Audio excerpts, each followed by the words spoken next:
Bonjour, je m'appelle Sandra Hernandez et je suis une architecte et photographe mexico-canadienne.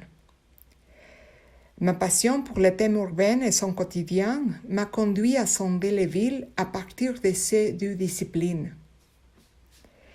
Ce n'est pas un hasard si la première étape de la méthode scientifique est l'observation. Sans une observation détaillée et consciente, aucune circonstance ne peut être comprise. Cette circonstance est peut-être celle que j'aime le plus dans l'exercice de la photographie des rues.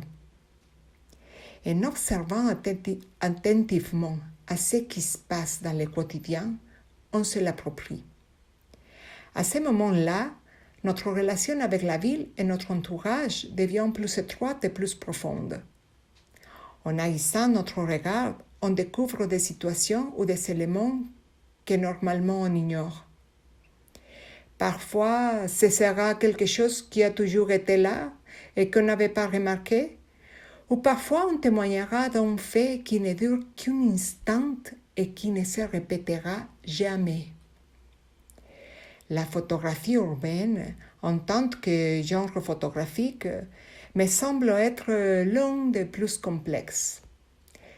Là, les photographes ne peuvent être que des spectateurs anonymes qui ne sont pas autorisés à modifier la réalité dans le but d'obtenir une meilleure image, et encore moins la simuler ou l'orchestrer.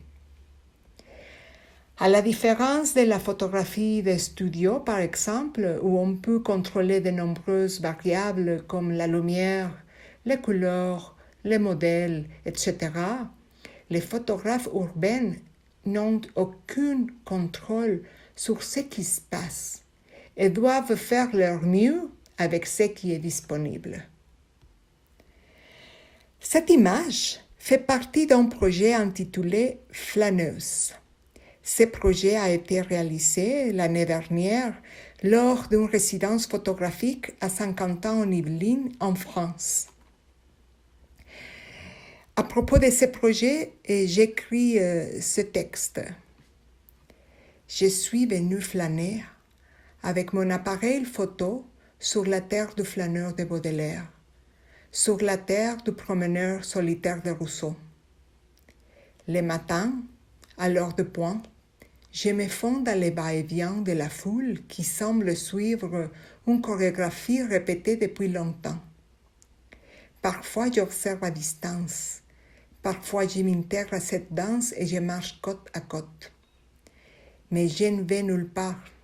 Je les vois juste passer et partir et je reste là pour témoigner jusqu'à ce que le calme revienne. Puis, je parcours les rues qu'ils ont laissées dehors. Je sillonne leurs ruelles, je découvre leurs coins. Jour après jour, je décode la quotidiennité. Mon appareil l'enregistre. Les jours de marche, les heures de jeu dans les écoles, la routine de boulangère. L'après-midi arrive avec les rires des étudiants qui envahissent les parcs et les arrêts d'autobus, puis s'amalgame avec la foule qui rentre en jouant une autre chorégraphie, cette fois-ci plus sereine. En arrivant à la maison et en regardant les photos de la journée, d'autres surprises m'attendent. Même aguerri à l'exercice de l'observation, il y a des choses qui échappent au regard et qui apparaissent plus tard à l'écran, cachées dans les images. C'est comme geler des morceaux de vie, comme voler des moments au passé et les faire miens.